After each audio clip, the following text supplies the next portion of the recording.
In this video, I'm going to be answering a question from one of my subscribers about vocal production using a song by SeedheMaut called Khatta Flow featuring Krsna. And if you're new here, my name is Cole Mize, and I've been helping rappers perfect their rap skills on this channel for the past 11 years. And CJ asked, when you record, is there a good rule of thumb for layering? Should I be doubling up the last word of a bar? Should I double up every other line? Is there an industry standard? So before I answer this, if you want to go deeper into this topic, I've already created a quick guide specifically for producing rap vocals, which goes into all this and much more. So check that out, link in the description below. So I think the best way to answer this question is to first just take a step back and try to define why do we use layering of vocals in the first place. Sometimes we call these background vocals. Basically, they're vocals that are meant to support the lead vocal. Why do we use them? Well, first, there's three main types of background vocals that we use as rappers. There's spot stacks, there's stacks, and there's ad-libs. So if you've ever listened to a song and you hear someone going, skirt, brr, brr, those are ad-libs. Usually we place those like in little pockets where there's nothing going on, and they're kind of like decorations, if you will. It's just something that kind of add a little flair, a little personality to parts where there's not really much going on. And so an ad-lib's purpose is not really to support the lead vocal, it's just to add a little extra sauce to kind of liven things up and make it fun. And then we have spot stacks and stacks. And basically this is when we layer our vocals. It's an effect. That's how I like to think of it. Layering vocals is like a vocal effect that we create. Just like how we use reverbs and delays and stuff on our vocals to create an effect. Layering is its own effect. And what layering does is just, it thickens up the sound of the vocal. So instead of there just being one voice, you now start hearing two voices that are in unison and in sync with each other. So it just makes it feel like there's just more vocals. It can make it feel bigger, or depending on how you mix it, it can also make it feel wider. Another way you can think about layering vocals and the effect that we get from it is a lot of times it can push the vocal forward in energy or make it feel bigger energetically. So sometimes, just like with a cadence, sometimes with rapping, we'll use more aggressive cadences if we want that energy to kind of take a step up in the track. Let's say the instrumental, there's more drums coming in, and there's like a shift in energy in the instrumental. That might prompt us to start rapping maybe a little bit more aggressively with our cadences to kind of create that jump in energy, right? Well, we also use background vocals to also support that too sometimes. So sometimes we may not have our vocals layered at all at first, and then we layer the vocal when we want it to feel bigger. And that could be for, like I said, like a part in the instrumental where it builds, or let's say the hook is another common place that we'll stack our vocals because we want it to feel bigger, larger, or maybe even wider. So with that defined, what it is and why we use it, there is no industry standard. This is all a creative choice from the artist based specifically on the type of song you're writing and what feels right. And so there's no rule to any of this stuff. You don't have to use any background vocals on a track. It can just be one vocal for the entirety of the whole song. You could only do spot stacks to accent rhymes and make them pop out almost like a 3D effect. Or you could stack the whole vocal, the whole entire time if you wanted to. And so the main thing is just understanding why we use it, the effect that we get from it, and how it makes things feel, and then you can determine when, where, and how you should use it. And to give you a real life practical example of that, I'm gonna jump into Reaper and I'm gonna show you some examples from Khatta Flow. There's a lot of background vocal and layering going on in this song, so I thought it'd be a great song to reference to. I also just did a reaction to this song, which is why it's fresh in my mind, and I'll post a link to that and the actual song in the video description below if you want to check those out. All right, so let's check out the first verse, and the rapper here is Encore ABJ. And the thing I want to point out is in the beginning of this verse, there's no background vocals at all. Check this out. Ghazipur का खत्ता मेरी पहचान पहचान मुझे तेरे जंगल का मैं शेर खान जहर काम करूं ना लू किसी का भी एहसान बाप ने मेरा तेरी माया पे मेहरबान. Now some background vocals are about to come in. We're gonna have some spot stacks coming in, and these little green things up here is where I notated ad-libs. Check this out. I'm gonna play it a little bit going into this, and the effect that's happening right here is there's a jump in perceived energy because now we have more vocals coming in and it feels just like a little bit bigger. Check it out. कभी एहसान बाप ने मेरा तेरी माया पे मेहरबान. King size double bed, east side trouble है, bass और treble है, हथियार FLF feel like Catherine fielding गलत है. The spot stack here is a little bit subtle because he's doing it like in the lower tone. But if I also was to play the track, the instrumental right here, let's listen to that and listen to the energy shift. I don't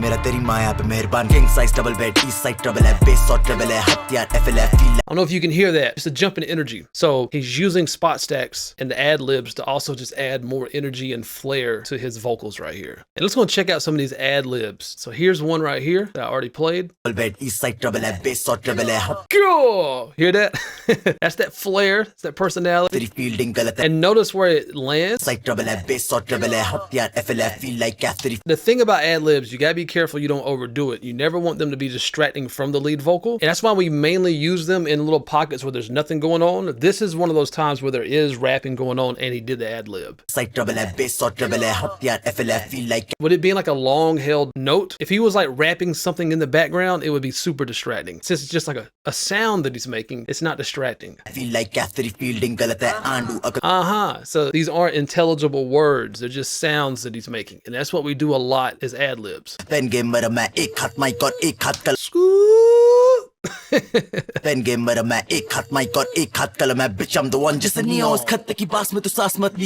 this is where you start hearing the spot stacks more up front, and they're a lot more noticeable right here. And again, this is giving that 3D effect. A place where we place spot stacks a lot of times is on the rhymes, because it causes the rhymes to have like a 3D effect, and it just like it pops out at you. And you hear that pumping effect. Let me bring the instrumental in just a little bit right here.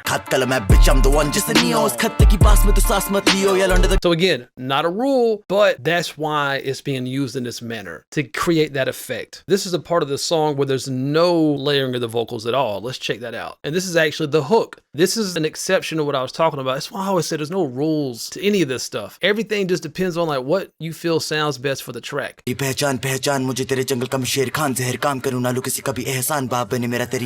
Now, why is there no layering of the vocals right here? Well, if I bring the instrumental in right here, you'll see the instrumental drops off and there's a shift in energy. It drops down. And so this is his way of also shifting his energy by removing those background vocals. And it makes it more intimate. Check it out.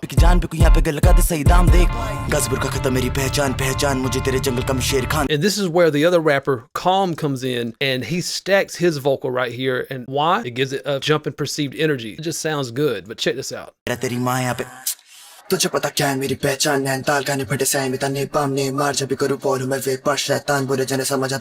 Now here I want to point out the way he stacked his vocal right here is he's not rapping the stack in the same tone that he's rapping the lead vocal. The lead vocal has this kind of low kind of sound to it, but then he has more compression in his voice for the background vocal, and that's what's giving it that higher tone. And those two different tones is creating a different layer of sound. So it doesn't sound like they're just two of the same vocal. They're two different vocals, but they're in sync in time. But the tone is different, and that gives it a different dimension. Now check this out. He stops. He pulls away from his stack right here, and once again, the beat drops off when he does it. Check it out.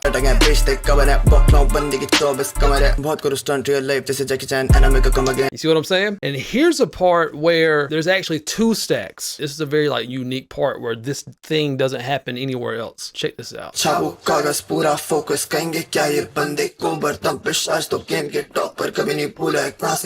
So right here, there's actually three vocals you're hearing at the same time. There's one, which is like the lead vocal, and then there's two stacks. And the stacks, one of them feels like it's panned to the right, and the other one feels like it's panned to the left. One of them is the higher tone he's already been playing around with.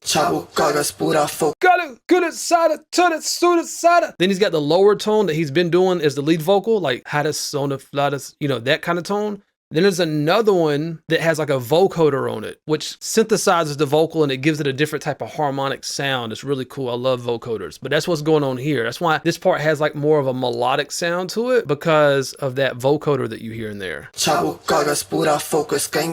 If you have headphones on, the vocoder is a little bit further on the right-hand side. And the lower lead vocal is center, vocoder is on the right, and the higher kind of rapping tone is on the left. Before, that higher tone was still just in the center and layered right underneath the lead vocal. So you had the lower tone lead vocal and then a higher tone background stack underneath it. tucked in behind it. And then here, since we're bringing in the third vocal, they shifted it. So now the higher tone is to the left and the like more melodic vocoder is to the right and the lead vocal stays in the center. And that's how we can create width from our background vocals. And we go back and listen to that. It is a Wesley, trust me, skills or dreams. Listen to the higher energetic tone. It's in the center now, right here. It is a Wesley, trust me, skills or dreams. Industry. And then it shifts right here. And another thing right here, I want to point out how sometimes ad-libs are used to help transitions from one section of a song or to another. Or in this case, they're like passing off the verses to each other as well. So he kind of uses the ad-lib right here to transition and hand this off to Krsna. But check out this ad-lib right here. Now, Krsna has a lot of background vocals going on right here. So he has one stack throughout the entirety of his whole verse. Why? You know, most likely they wanted a more higher energetic ending. So it's like, this is kind of like a climactic part of the song. Initially, the whole song started off like no background vocals at all. Low point, right? Low energy. And then we're building from there. Instrumental, the same thing. The instrumental didn't start off with all the energy. This is very common. We kind of start off a little bit lower and then a lot of times we'll build throughout time. And so likely the reason why there's a stack here and there's two spot stacks here is because they probably wanted more perceived energy for this end part to have a climatic event. So here we have a stack in the center. And the stack that's in the center is not a dramatically different tone than the lead vocal. So this is a different type of stack. Because it has the same tone as the lead vocal, it doesn't jump out as much at you. It just feels like the vocal is thicker. The rapper before this one, Calm, he stacked it in a higher tone, so it separated them more so you could hear them more distinctly going on here. And then here he's doing spot stacks to accent those rhymes. And there's two spot stacks. Listen to Head On. And then when you hear Head On, you hear a vocal on the left and a vocal on the right. So it's like just, there's a bigness here because of the stack. And then we just hear it popping out at you for those rhymes. Really cool effect. And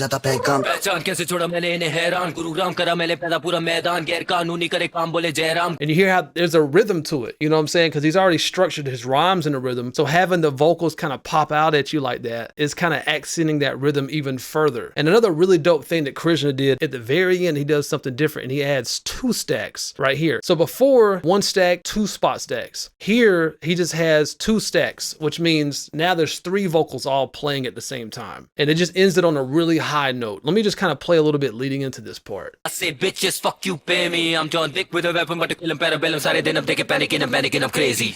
With one of those stacks, he did what Calm did, and he went higher in tone on the two stacks.